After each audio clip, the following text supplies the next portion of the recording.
Good morning बच्चों।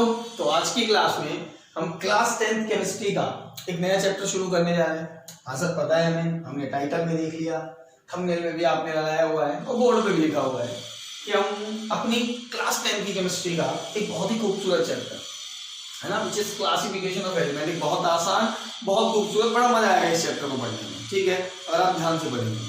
ठीक है, तो डिस्कस करने वाले हैं इस चैप्टर को अगले 4 या 5 या 6 लेक्चर में। 5 या 6 लेक्चर में ये चैप्टर खत्म होगा, है ना। अच्छी बात ये है कि इस चैप्टर में आपको कुछ भी रट्टा मारने की जरूरत नहीं है। मतलब सारी चीजें कंसेप्चुअल होंगी, है ना, सारी चीजें आपको समझनी होगी। ठीक है, और क्वेश्चन भी आप तभी कर पाएंगे जब आपको इन चीजों का फील आएगा। मतलब इसके क्वेश्चंस को आप रट नहीं सकते, है ना। कुछ चीजें होंगी याद रखने की यहाँ भी, बट क्वेश्चन सॉल्व करने के लिए आपको चीजों को डेप्थ तक समझना जरूरी होगा। ठीक है, तो चलिए शुरू करते हैं नया चैप्टर। कॉपी और पेन निकाल लो, अपने हेडिंग लगाओ अपनी कॉपी में मेरे साथ। क्या? Classification of elements. तो पढ़ते हैं कि क्लासिफिकेशन होता क्या है, इसका मीनिंग क्या होता है। सब जानते हो आप लोग वैसे, फिर भी हम बता देते हैं, है ना। टाइम पास करना है थोड़ी देर कर लेते हैं। क्लासिफिकेशन का क्या मीनिंग होता है? क्लासिफिकेशन का मीनिंग होता है कि जो चीजें एक जैसी हैं उनको एक साथ रखा जाए, जो चीजें अलग अलग हैं उनको अलग अलग रखा जाए। जैसे कभी किसी दुकान वाले के, शॉपकीपर के आप कोई सामान लेने गए होंगे, है ना। हो सकता है आपके घर में भी हो किसी की शॉप, तो आपने वहां भी देखा होगा, या किसी भी तरह की शॉप पे आप किसी जनरल स्टोर पर गए साबुन लेने के लिए, है ना, किसी गारमेंट्स वाले के गए कपड़े लेने के लिए, कुछ भी लेने गए, तो क्या आप लोगों ने एक चीज कभी ऑब्जर्व की है? वो ये कि जैसे आप किसी जनरल स्टोर पे जाते हो और आप डिटर्जेंट लेके आते हो, तो जितने भी टाइप के डिटर्जेंट्स होते हैं वो सब एक जगह रखे होते हैं। आप बिस्किट वगैरह लेके आते हो, जितने भी टाइप के बिस्किट्स होते हैं वो सब एक जगह रखे होते हैं। ठीक है, आपको सोप लेनी है, जितनी भी तरह की सोप होती है वो सब एक जगह रखी होती है। सही कह रहा हूँ मैं? ठीक है, मतलब शॉपकीपर क्या करता है कि एक जैसी चीजों को एक साथ रख देता है, अलग अलग चीजों को अलग अलग रखता है। ऑब्वियस सी बात है। ठीक है, अब वो ऐसा क्यों करता है? एक्चुअली उसने किया क्या? पहली बात तो ये कि उसने जो किया उसी को हम बोलते हैं क्लासिफिकेशन। एक जैसी चीजों को एक साथ रख दिया, अलग अलग चीजों को अलग अलग रख दिया, पहली बात। अब उसने ऐसा किया क्यों? उसने ऐसा किया ताकि जब वो आपको सामान दे तो आपके लिए उसके लिए एक्चुअली ये बहुत आसान हो कि उसे पता हो कि ये सामान कहाँ रखा हुआ है। आपने मांगा डिटर्जेंट, अब जस्ट इमेजिन कहीं भी रखा है तो वो ढूंढेगा पहले डिटर्जेंट कहाँ रखा है, उसके बाद आपको डिटर्जेंट ला के देगा। बट लेकिन अगर कहीं उसने क्लासिफिकेशन किया हुआ है, जो कि वो करके रखता है, मतलब उसने डिटर्जेंट सारे एक जगह रखे हैं, तो उसके लिए सेकंड्स का काम होगा आपको आपका मनचाहा डिटर्जेंट देना कि भाई ले जा ले, है ना। तो क्लासिफिकेशन एक बहुत जरूरी चीज है, ना केवल एलिमेंट्स का क्लासिफिकेशन हमें पढ़ना है, बोर्ड पे लिखा हुआ है, बट एलिमेंट्स का क्लासिफिकेशन ही जरूरी नहीं है। क्लासिफिकेशन हमारी डेली लाइफ में भी है, डे टू डे लाइफ में भी है। मतलब बिना क्लासिफिकेशन के चीजें डिसऑर्डर रहती हैं, है ना, चीजें डिसऑर्डर रहती है, हमारे लिए मुश्किल हो जाता है। चलो अब थोड़ा अपन केमिस्ट्री की तरफ आते हैं। ये तो अपन ने बिजनेस की बात कर ली। हाँ सर, बिजनेस की बात कर ली, मैं सीख गया बिजनेस करना, और सर मैं अभी खोलूंगा बढ़िया सा जनरल स्टोर, उस पर डिटर्जेंट रखूंगा अलग अलग। तो चलिए, हमने थोड़ी बहुत बिजनेस की बातें की, अब बात करते हैं थोड़ी केमिस्ट्री की। देखो बेटा, अगर मैं आज से 250-300 ईयर्स पहले जाऊं, 250-300 साल पहले, तो बहुत ज्यादा एलिमेंट हमारे पास नहीं थे। हमारे पास कुछ ही एलिमेंट थे, है ना, मतलब कुछ ही ऐसे एलिमेंट थे जो डिस्कवर हुए थे, उन्हीं के बारे में हमें याद रखना होता था। फिर धीमे धीमे क्या हुआ, हमारी केमिस्ट्री में नॉलेज बढ़ती गई, साइंस के अंदर नॉलेज बढ़ती गई, एक्चुअली ऐसा कहना चाहिए, और नए नए एलिमेंट हमने डिस्कवर करना शुरू कर दिए, है ना। 10 से 15 हुए, 20 हुए, 30 हुए, 40 हुए, और ये 50 से ऊपर पहुंच गए थे। मतलब आज से अगर मैं 200 ईयर्स पहले जाऊं ना, फ्लैशबैक में जाऊं, तो ऑलमोस्ट 50 एलिमेंट डिस्कवर हो चुके थे। एट परसेंट तो आपको पता है कितने, 118। मैं आपको बता दूं कि एट परसेंट हमारे पास 118 एलिमेंट है। ठीक है, जिसमें से 98 नेचुरल हैं और 20 कैसे हैं, मैन मेड। अब ये डेटा अलग अलग बुक्स में अलग अलग हो सकता है ना, तो इस पे सवाल मत उठाना कि सर ये 94 लिखा हुआ था उस किताब में 96 लिखा हुआ था। तो ये डेटा डिफर कर सकता है अलग अलग बुक में। बाकी मैं जितना जानता हूं एनसीईआरटी में लिखा हुआ है 98 कैसे है, मैन मेड, सॉरी नेचुरल, और 20 कैसे हैं, मेन में। ठीक है, खैर ये अपनी मुद्दे की बात नहीं है, मुद्दे की बात क्या है, उस टाइम थे 50, जिस टाइम में क्लासिफिकेशन वगैरह का चक्कर शुरू हुआ उस टाइम अबाउट 50 थे। ठीक है, आज 118 है, अपन तो फ्लैशबैक में 200 साल पहले जा चुके हैं। तो हमें as a student, as a science lover, है ना, या एज अ साइंटिस्ट, हमें उन सारे एलिमेंट्स को ध्यान रखना है, उन सारे एलिमेंट्स की प्रॉपर्टीज को ध्यान रखना है। और आप ये भी जानते हैं कि एलिमेंट्स आपस में कंबाइन होकर क्या बनाते हैं, कंपाउंड्स फॉर्म करते हैं। उन कंपाउंड्स की प्रॉपर्टीज को भी याद रखना है। मतलब अप्रॉक्स 50 एलिमेंट हैं, उनकी प्रॉपर्टीज याद रखनी है, उनके कंपाउंड्स की प्रॉपर्टीज याद रखनी है, उनके कंपाउंड्स का नेचर याद रखना है। तो खुद से सोचो, क्या ये आसान काम है भाई? 50 एलिमेंट, अबाउट 50 एलिमेंट, मुझे सबकी प्रॉपर्टी याद रखनी है ना, कंपाउंड्स की याद रखनी है। क्या ये आपको लगता है हलवा है, खा लेंगे? नहीं, मुझे तो नहीं लगता। एक बड़ा मुश्किल काम है। मतलब समझो, जैसे हाइड्रोजन की मैं बात करूँ तो हाइड्रोजन का एटॉमिक मास, atomic number, atomic volume, atomic size, है ना, ये तो कुछ बेसिक सी प्रॉपर्टी हो गई।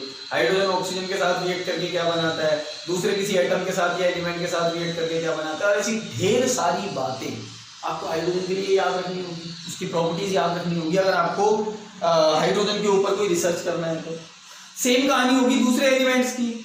तो यानी कि अगर मुझे एलिमेंट्स के बारे में अच्छे से पता नहीं है, तो मुझे इनकी प्रॉपर्टीज के बारे में अच्छे से पता नहीं है, तो मेरे लिए कोई भी स्टडी करना मुश्किल होगा, या मैं कुछ गलती करूंगा। एज अ साइंटिस्ट मैं कुछ गलती करूंगा, है ना।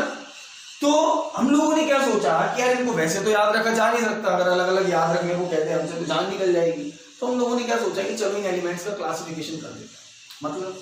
मतलब ऐसा पाया गया कि बहुत सारे एलिमेंट ऐसे थे जो एक दूसरे से सिमिलर प्रॉपर्टी दिखा रहे थे। फॉर एग्जांपल लिथियम और सोडियम की बहुत सारी प्रॉपर्टी सेम होती है। फॉर एग्जांपल कार्बन और सिलिकॉन की काफी प्रॉपर्टी सेम होती है। ऑक्सीजन और सल्फर की काफी प्रॉपर्टी सेम होती है। एग्जैक्ट सिमिलर नहीं होते, डिफरेंस होता है, समझ रहे हो, डिफरेंस होता है, बट लगभग प्रॉपर्टी सेम होती है। जैसे एग्जांपल से समझो, दो डिटर्जेंट है अलग अलग कंपनीज के, ठीक है। अब दोनों डिटर्जेंट ही तो हैं, दोनों की प्रॉपर्टी सेम होगी कि नहीं होगी? बिल्कुल होगी सर, सेम होगी, दोनों डिटर्जेंट है। बट क्या एग्जैक्ट सेम होगी? नहीं सर, अलग अलग होगी। एक कहेगा कि हमने नींबू डाला है, एक कहेगा कि हमने पानी डाला है ना। मतलब दोनों डिटर्जेंट अलग अलग ब्रांड के, अलग अलग कंपनीज के हैं, पर है तो डिटर्जेंट। ये सिमिलैरिटी है, और ये बहुत बड़ी सिमिलैरिटी है कि दोनों डिटर्जेंट है। इस सिमिलैरिटी से मैं दोनों को साथ रख सकता हूं, बट इस सिमिलैरिटीज भी होगी, ये भी ध्यान रखना। एग्जैक्ट सिमिलर नहीं होंगे, बट हाँ मेरा काम चल जाएगा। अगर मुझे एक डिटर्जेंट की प्रॉपर्टी के बारे में पता है तो मुझे दूसरे डिटर्जेंट की भी लगभग सारी प्रॉपर्टीज पता होगी। थोड़ी बहुत अलग करेगी, हाँ सर अलग करेगी सर, पैसे अलग होंगे दोनों के, है ना, एक महंगी होगी सस्ती होगी, है ना। खैर, तो फील आना चाहिए, इसको समझ में आना चाहिए तुम लोगों को, है ना। हालांकि पेपर में नहीं पूछा जाता, बट आप लोगों को पता होना चाहिए कि क्लासिफिकेशन की जरूरत क्या है, क्लासिफिकेशन होता क्या है। तो भैया इन 50 से ज्यादा एलिमेंट्स को, इनकी प्रॉपर्टीज को और इनके कंपाउंड्स की प्रॉपर्टीज को याद रखना मेरे लिए तो हलवा नहीं है। तो मेरे जैसे कुछ लोगों ने क्या कहा कि क्लासिफिकेशन करके दो, है ना, एलिमेंट्स का क्लासिफिकेशन करके दो, हमें याद रखने में जिससे आसानी है। और तब शुरू किया गया क्लासिफिकेशन करने का कहना चाहिए मुझे सिलसिला, है ना। तब शुरू हुआ कि एलिमेंट को क्लासिफाई किया जाए, सिमिलर प्रॉपर्टीज वाले एलिमेंट्स को एक साथ रखा जाए, डिसिमिलर प्रॉपर्टीज वाले एलिमेंट को अलग अलग रखा जाए। और ये करना हमने शुरू कर दिया था 200 साल पहले। और ये करने के लिए बहुत सारे साइंटिस्ट ने एफर्ट किए। मतलब ये ऐसा भी नहीं था कि क्लासिफिकेशन एक बार में सक्सेस हो गया, ठीक है। अलग अलग साइंटिस्ट थे जिन्होंने एफर्ट किए इसको क्लासिफाई करने के लिए, एलिमेंट्स को क्लासिफाई करने के लिए। उन्हीं साइंटिस्ट के बारे में हमें आज की क्लास में डिस्कस करना है, ठीक है। सबसे पहले मैंने आपको 5 मिनट 7 मिनट में क्या बताया है, केवल ये बताया कि क्लासिफिकेशन की जरूरत क्या थी, ठीक है। साथ में क्लासिफिकेशन होता क्या है।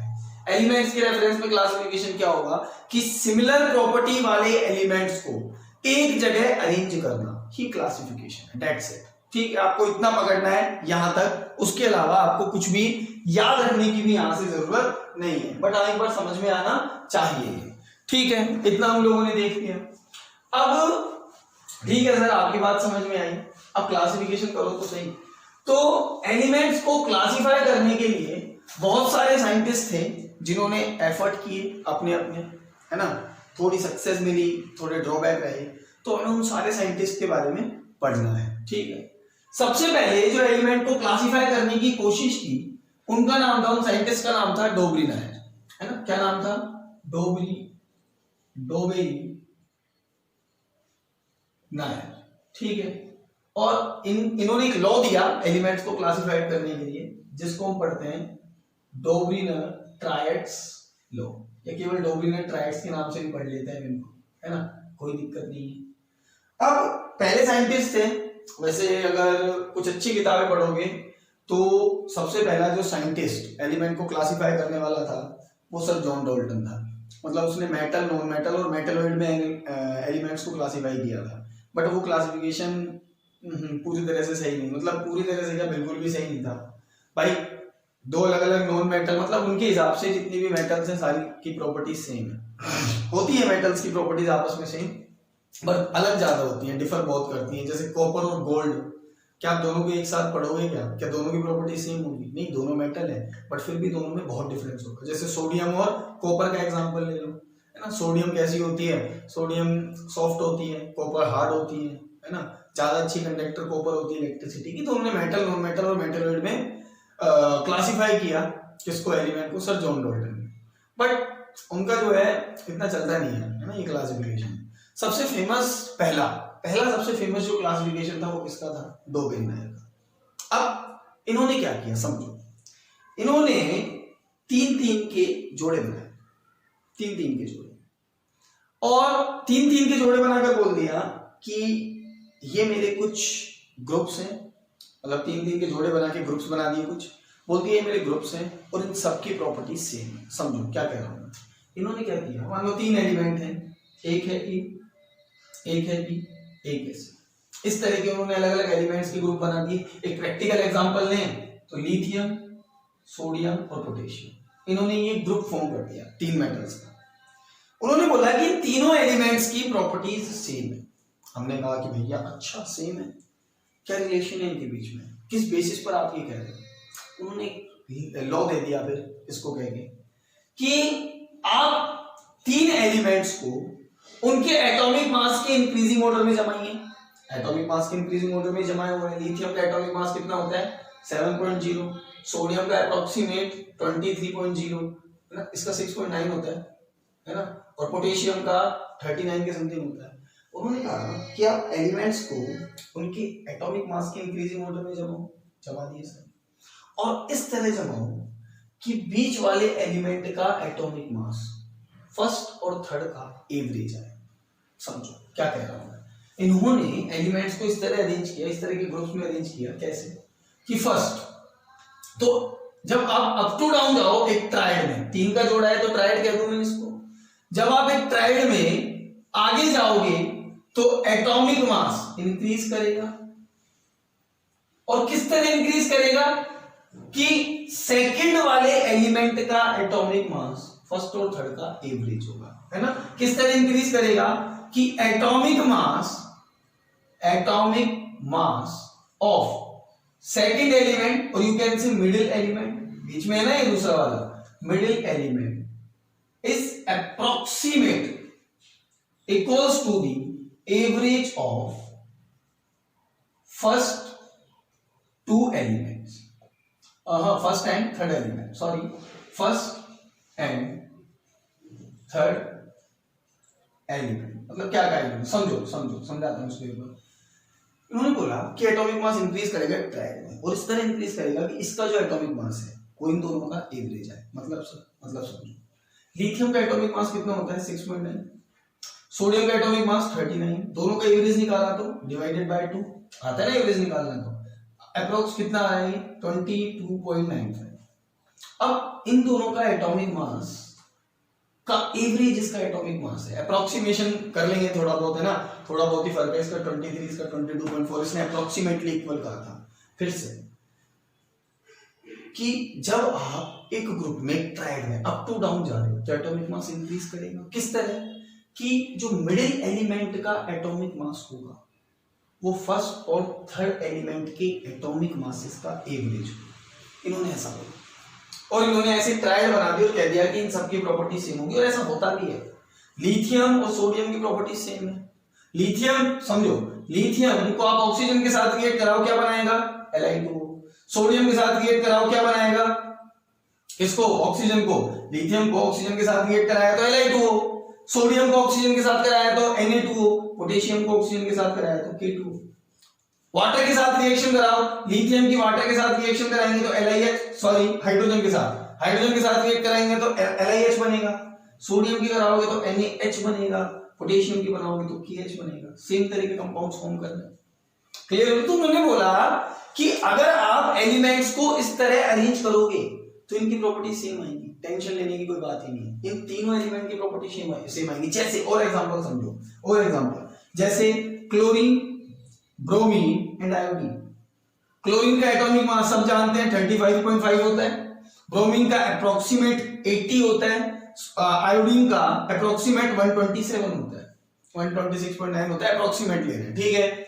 अब इसका एटॉमिक मास, ये कौन ट्रायड था डोब्रिनर का, उन्होंने कहा कि अप टू डाउन जाते हुए एटॉमिक मास इंक्रीज करेगा और इस तरह इंक्रीज करेगा कि मिडिल एलिमेंट का एटॉमिक मास फर्स्ट और थर्ड का एवरेज है, निकाल के देखो, अप्रोक्सीमेट एवरेज है, निकाल के देखते हैं। 127 प्लस 35.5 डिवाइडेड बाय 2 करते हैं इसको 0.5 7 2 1 5 6 1 डिवाइडेड बाय 2, अप्रोक्सीमेट कितना आ रहा है 81 पॉइंट समथिंग, अप्रोक्सीमेट एवरेज है मिडिल एलिमेंट का। तो इन्होंने कहा इन तीनों की प्रॉपर्टीज भी कैसी होंगी, सेम। मतलब एक बेसिस दे दिया, कुछ ट्रायड बना दिए और ट्रायड बना के क्लासिफिकेशन का लॉ दे दिया, बेसिस दे दिया। क्या था कि atomic mass of middle element just average of the first atomic mass of first and third element. और अगर ऐसा ट्रायड आप बनाने में कामयाब हो जाते हो तो इन तीनों की प्रॉपर्टीज सेम होंगी। ऐसा बोल दिया किसने, डोब्रिनर। क्लियर हो गया? अब होती भी है क्लोरीन, ब्रोमीन, आयोडीन की प्रॉपर्टी सेम होती है बहुत सारी। जैसे क्लोरीन को मैं ऑक्सीजन के साथ रिएक्ट कराऊं तो Cl2O बनाएगा, ब्रोमीन कराऊं तो Br2O बनाएगा, आयोडीन से कराऊं तो I2O बनाएगा। तीनों की वैलेंसी सेम होती है, तीनों की वैलेंसी कितनी होती है 1। यहां भी तीनों की वैलेंसी कितनी होती है 1। मतलब इनका एक इलेक्ट्रॉन देने का नेचर होता है, इनका एक इलेक्ट्रॉन लेने का नेचर होता है। तीनों नॉन मेटल है, ये तीनों मेटल्स है। क्लियर है? तो इन्होंने इस तरह से कोशिश की सिमिलर प्रॉपर्टी वाले एलिमेंट को एक साथ रखने की। आई रिपीट, कोशिश की, सक्सेस नहीं हुए। क्यों? क्योंकि कुछ ट्रायड तो इस लॉ को फॉलो कर रहे थे बट बाकी कोई लेना देना नहीं था। मतलब एग्जैक्ट मैं तुम्हें बताऊं तो डोब्रिनर ने अपने लॉ में केवल कितने ट्रायड दिए, 3 ट्रायड्स। मतलब ये केवल 3 ही ट्रायड्स दे पाए, यानी कि कितने एलिमेंट्स को अरेंज कर पाए, 9 एलिमेंट्स को, है ना। ये केवल कितने एलिमेंट्स अरेंज कर पाए, 9। 10वां एलिमेंट इनसे अरेंज नहीं हुआ। अब एलिमेंट्स तो मोर देन 50 थे, केवल 9 एलिमेंट इस लॉ को फॉलो कर रहे हैं, है ना। तो ये क्लासिफिकेशन हमारे बहुत ज्यादा काम का नहीं था बट एक अच्छा एफर्ट था, तो हम इसको पढ़ लेते हैं, ठीक है। इसके बाद जब ये मॉडल फेल हो गया, इसका ड्रॉबैक क्या था कि ये केवल 3 ट्रायड दे पाया, मतलब 9 एलिमेंट को ये अरेंज कर पाया। इसके बाद जब ये लोग फेल कर गया, है ना, यहाँ पे आके तीन ट्रायड बना के लोग फेल कर गया, तो इसके बाद पिक्चर में आए न्यूलैंड। कौन? न्यूलैंड। एक दूसरे साइंटिस्ट, नाम क्या था उनका, न्यूलैंड। उन्होंने कहा कि चलो हम कोशिश कर लेते हैं। तो न्यूलैंड के बारे में ऐसा कहना चाहिए मुझे, उनका जो लॉ था उसका नाम था Newlands law of optics. Newlands law of optics मतलब केमिस्ट कम म्यूजिशियन कहना चाहिए मुझे। मतलब केमिस्ट भी थे, साइंटिस्ट और म्यूजिशियन भी थे। मतलब ऐसा लगता है इनका लॉ पढ़ के कि आर्ट लवर थे, म्यूजिक लवर थे, है ना। कैसे सर, समझो। इन्होंने कहा कि आप ना एलिमेंट्स को उनके एटॉमिक मास के इंक्रीजिंग ऑर्डर में जमाओ।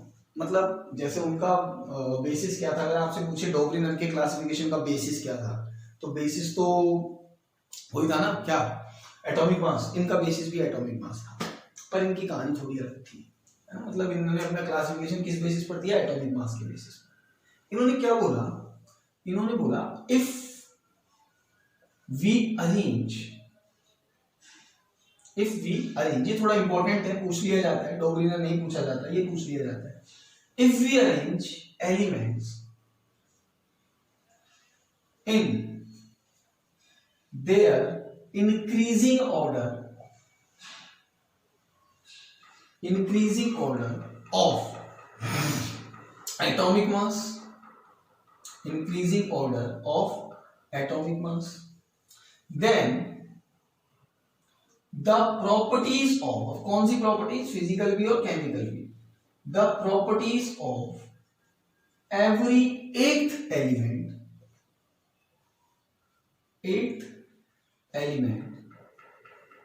will be similar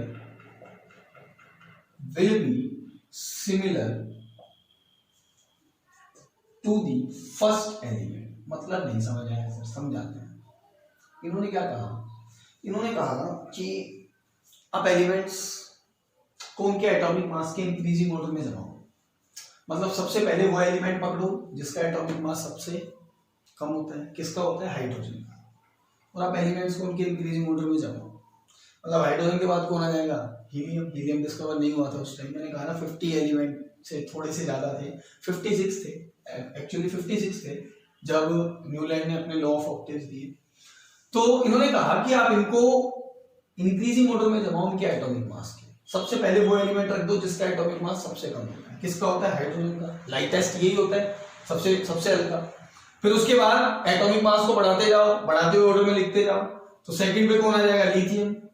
मैं रिपीट कर देता हूँ, हीलियम डिस्कवर नहीं हुआ था उस टाइम, है ना। Hydrogen, lithium, beryllium, boron, carbon, nitrogen, oxygen और फिर आएगा फ्लोरीन। गिनो, ये पहला एलिमेंट हुआ, दूसरा, तीसरा, चौथा, पांचवा, छठा, सातवां, ये आठवां है। इन्होंने कहा कि इस आठवें एलिमेंट की प्रॉपर्टी यानी फ्लोरीन की प्रॉपर्टी किससे मैच करेगी, हाइड्रोजन से। मतलब कुछ नहीं करना आपको, क्या करना है, एटॉमिक मास के इंक्रीजिंग ऑर्डर में एलिमेंट्स को जमाना है। आठवां जो एलिमेंट आए उसकी प्रॉपर्टी किससे मैच कर जाएगी, फर्स्ट एलिमेंट से। यानी कि सेकंड जो एलिमेंट आएगा उसकी प्रॉपर्टी किससे मैच कर जाएगी, नाइन्थ एलिमेंट से। थर्ड जो आएगा उसकी प्रॉपर्टी किससे मैच कर जाएगी, 10th एलिमेंट से। समझो, पहले hydrogen, lithium, beryllium, boron, carbon, nitrogen, oxygen, fluorine. Fluorine के बाद नियोन आता है, बट वो भी डिस्कवर नहीं हुआ था, नोबेल गैसेस डिस्कवर नहीं हुई थी उस टाइम। कौन आ गया, सोडियम। सोडियम के बाद कौन आ गया, मैग्नीशियम। मैग्नीशियम के बाद कौन आ, एटॉमिक मास का इंक्रीजिंग ऑर्डर है ये, एटॉमिक नंबर का भी यही होता है, एटॉमिक मास का भी अभी तक यही चल रहा है, ठीक है। मैं फिर रिपीट कर रहा हूं, मैं किस ऑर्डर में लिख रहा हूं इनको, एटॉमिक मास के इंक्रीजिंग ऑर्डर में। तो मैग्नीशियम, एल्यूमिनियम, फिर उसके बाद कौन आएगा, सिलिकॉन, इसका ज्यादा होता है एल्यूमिनियम से, फिर आएगा फास्फोरस, फिर आएगा सल्फर। अब समझो क्या मतलब है, हाइड्रोजन की प्रॉपर्टी आठवें एलिमेंट से मैच करेगी, आठवां कौन है, फ्लोरीन। लिथियम की प्रॉपर्टी, लिथियम 2 पे आ रहा है तो 9 से मैच करेगी। ये यहां से 8 गिन लो, 1 2 3 4 5 6 7 8, पहले की प्रॉपर्टी 8वें से मैच कर दी है, इसको पहला मान लो तो ये 8वां हो जाएगा, या तीसरे से 3 4 5 6 7 8 9 10। थर्ड एलिमेंट की प्रॉपर्टी 10 से, फोर्थ एलिमेंट की प्रॉपर्टी 11 से, फिफ्थ एलिमेंट की property 12 and so on. Clear हो गई बात मेरी। इन्होंने इस तरह इस क्लासिफिकेशन को दिया कि हर 8वें एलिमेंट की प्रॉपर्टी किससे मैच करती है, सर पहले एलिमेंट से, या पहले की किससे मैच करती है, 8 से। क्लियर हो रही है बात मेरी। और सारे एलिमेंट्स को इन्होंने, जितने भी नॉन एलिमेंट्स थे उनको इस तरह से उसने इंक्रीजिंग ऑर्डर में एटॉमिक मास के लगा दिया। जैसे आगे हम बात करें सल्फर, सल्फर के बाद कौन आ जाएगा, क्लोरीन। क्लोरीन के बाद आना तो ऑर्गन चाहिए, पर वो मैंने कहा ना नोबेल गैसेस डिस्कवर नहीं हुई थी। Helium, neon, argon, krypton, xenon, radon, ये सब डिस्कवर नहीं हुई थी उस टाइम, सब नोबेल गैसेस, ठीक है, बहुत बाद में डिस्कवर हुई है। इवन ना क्लासिफिकेशन पढ़ेंगे हम, मेंडलीव्स पीरियोडिक क्लासिफिकेशन, उसके भी बाद में ये नोबेल गैसेस डिस्कवर हुई। चलो आते हैं यहाँ पे, क्लोरीन के बाद अगर ऑर्गन नहीं होगा तो कौन होगा सर, पोटेशियम होगा। पोटेशियम के बाद कैल्शियम होगा, कैल्शियम के बाद स्ट्रोंशियम, और इस तरह से जितने भी नॉन एलिमेंट थे उस टाइम सबको इन्होंने अरेंज कर दिया। 56 थे, सबको उन्होंने अपनी टेबल में जगह दे दी, इंक्रीजिंग ऑर्डर में जमा दिया, और कह दिया कि 8वें एलिमेंट की प्रॉपर्टी किससे मैच करेगी, पहले से। तो 9वें की किससे करेंगे, दूसरे से। 10वीं की किससे करेंगे, तीसरे से। यहां से आप 8 लिख लो, ये आएगा। क्लियर हुई बात नहीं। ऐसा इनका लो था। अब मैंने कहा इनको म्यूजिशियन क्यों कहा, क्योंकि ये कहते हुए इन्होंने म्यूजिक का नाम लिया था। उसने कहा कि जैसे म्यूजिक में 7 नोट होते हैं ना, 7, कौन कौन से, सा, रे, गा, मा, पा, धा और नी। दिख रहा है बोर्ड पे, यहां लिख देते हैं नीचे थोड़ा सा, सा, 7 नोट होते हैं, सा रे गा मा पा धा और नी। नी के बाद फिर से सा आता है। अब सा फर्स्ट का ही तो रिपीटेशन है, कितने नंबर पे आ रहा है सा, 8वें पे गिनो, 1 2 3 4 5 6 7। फिर से सा आता है म्यूजिक में। नी के बाद क्या आता है सा। उन्होंने बोला जिस तरह से म्यूजिक के नोट में पहले के बाद जो 8वां नोट होता है वो सिमिलर होता है, उसी तरह इनके एटॉमिक मास के इंक्रीजिंग ऑर्डर में आप इन्हें जमाइए, फर्स्ट एलिमेंट की प्रॉपर्टी किससे मैच कर जाएंगी, 8 से। ठीक है, इसीलिए इसको हम लॉ ऑफ ऑक्टेव्स के नाम से भी जानते हैं। ये क्लासिफिकेशन दिया था किसने, न्यूलैंड ने, बट ये क्लासिफिकेशन भी फेल कर गया। मतलब हाइड्रोजन की प्रॉपर्टी ठीक है फ्लोरीन से मिलती है, मान ली तुम्हारी बात, लिथियम की सोडियम से मिलती है। डोब्रिनर ने भी कहा था, याद करो डोब्रिनर ने ये ट्राइड दिया था कि नहीं दिया था, लिथियम सोडियम पोटेशियम। ये वाला ट्राइड भी डोब्रिनर ने दिया था, स्ट्रोंशियम वाला था, है ना। एक ये ट्राइड दिया था, इसको भी आप कह सकते हो, ठीक है। इनके भी अप्रोक्सीमेट 40 नहीं, ये नहीं था, ठीक है। तो एक ट्राइड था ये वाला, आपने डोब्रिनर में पढ़ा था, तो वो भी आ रहा है, लिथियम की सोडियम के साथ मैच करती है ना। इन तीनों की प्रॉपर्टीज भी सेम होती हैं, बट आगे ये लो काम नहीं कर रहा था। मतलब ये लो काम कर रहा था अप टू कैल्शियम। मतलब बोरोन एल्यूमिनियम, उसके बाद बोरोन और एल्यूमिनियम की तो सेम होती है, स्ट्रोंशियम की प्रॉपर्टीज अलग होती हैं इन दोनों से, आपने उनको साथ में रख दिया। इसके बाद टाइटेनियम था, टाइटेनियम की प्रॉपर्टीज इनसे मैच ही नहीं करती, टाइटेनियम तो मेटल है, ये दोनों नॉन मेटल्स हैं, कहां आप इनको इनके साथ रख रहे हो। तो ये लोग केवल कहां तक सही था, कैल्शियम तक। मतलब कैल्शियम तक ये ठीक था, 8th एलिमेंट की प्रॉपर्टी फर्स्ट से मैच कर रही थी, सेकंड की 9 से कर रही थी, बट आगे नहीं था। मतलब अकॉर्डिंग टू दिस भाई, इसको फर्स्ट माना तो 1 2 3 4 5 6 7 8 एल्यूमिनियम की प्रॉपर्टी इससे मैच करनी चाहिए, पर करती तो है ही नहीं। सिलिकॉन की प्रॉपर्टी इससे मैच करनी चाहिए, पर करती तो है ही नहीं। ठीक है, मतलब ये लॉ था, दिस लॉ इज एप्लीकेबल। मतलब इसका ड्रॉबैक देख रहा हूं मैं, this law is applicable only up to calcium, बस। उसके बाद ये लोग काम नहीं कर रहा था, है ना। अब कितने एलिमेंट अरेंज हुए कैल्शियम तक भाई, 7 2 20 14 15 16 17, ओनली 17 एलिमेंट को अरेंज कर रहा है। उसके बाद तो कुछ हो ही नहीं रहा। ठीक है, इसके अलावा एक और ड्रॉबैक थी, क्या, ये हाइड्रोजन। अच्छा, हाइड्रोजन की प्रॉपर्टी इनसे मैच करती है, बिल्कुल करती है, बट हाइड्रोजन की प्रॉपर्टी इनसे भी मैच करती है, तीनों से। तो हाइड्रोजन को लेके सवाल पूछ लिए गए कि आपने हाइड्रोजन को इनके साथ में क्यों रखा, है ना। यानी कि सेकंड ड्रॉबैक पूछे आपसे कोई, तो पोजीशन ऑफ हाइड्रोजन। क्लियर हो गई बात मेरी। अब मेन तो ऊपर वाला ही है कि भैया अरेंज ही नहीं कर पाया इसको, तो चलो फिर भी काम चला लेते हैं हाइड्रोजन की पोजीशन का, तो चलो ठीक है, इससे भी तो मैच कर लिया, रख दिया तो रख दिया, कोई बात नहीं। बट ये तो खत्म ही हो गया ना कैल्शियम पे जाके, तो ये लोग भी हमारे ज्यादा किसी काम का नहीं है। अब तो यहाँ से सवाल आ जाते हैं, ड्रॉबैक पूछ लिए जाते हैं, लो पूछ लिया जाता है ना, 1 नंबर के शॉर्ट आंसर टाइप क्वेश्चंस में, या फिर कुछ कंसेप्चुअल सवाल पूछ लिए जाते हैं, जैसे आसान से कि डोब्रिनर के ट्राइड में, एनसीईआरटी का क्वेश्चन है कि न्यूलैंड के ऑक्टेव्स में आप डोब्रिनर का कोई ट्राइड दिखा सकते हो, ये ना न्यूलैंड ऑक्टेव लॉ में डोब्रिनर का ट्राइड भी आ रहा है। पूछ लिया जाएगा कि अगर लॉ ऑफ ऑक्टेव सही है, अगर सही है, तो 4th एलिमेंट की प्रॉपर्टीज किस एलिमेंट के साथ मैच करेगी, तो +7 कर देना।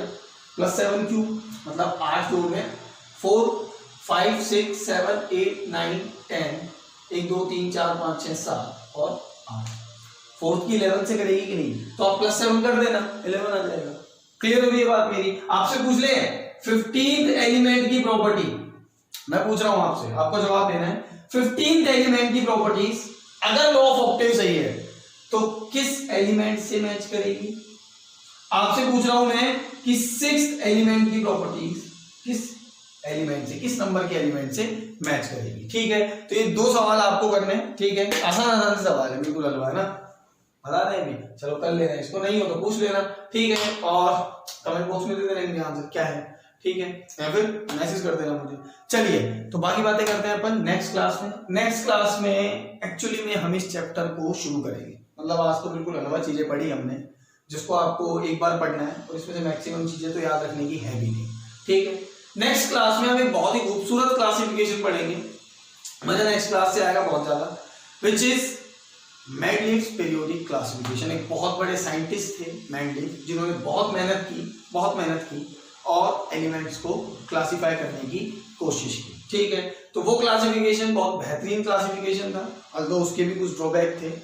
एट प्रेजेंट हम वो क्लासिफिकेशन नहीं पढ़ते, बट एक अच्छा क्लासिफिकेशन था, एक बहुत खूबसूरत एफर्ट था मेंडलीव का। ठीक है, तो चलिए मिलते हैं नेक्स्ट क्लास में, पढ़ाई करें आप लोग। Thank you.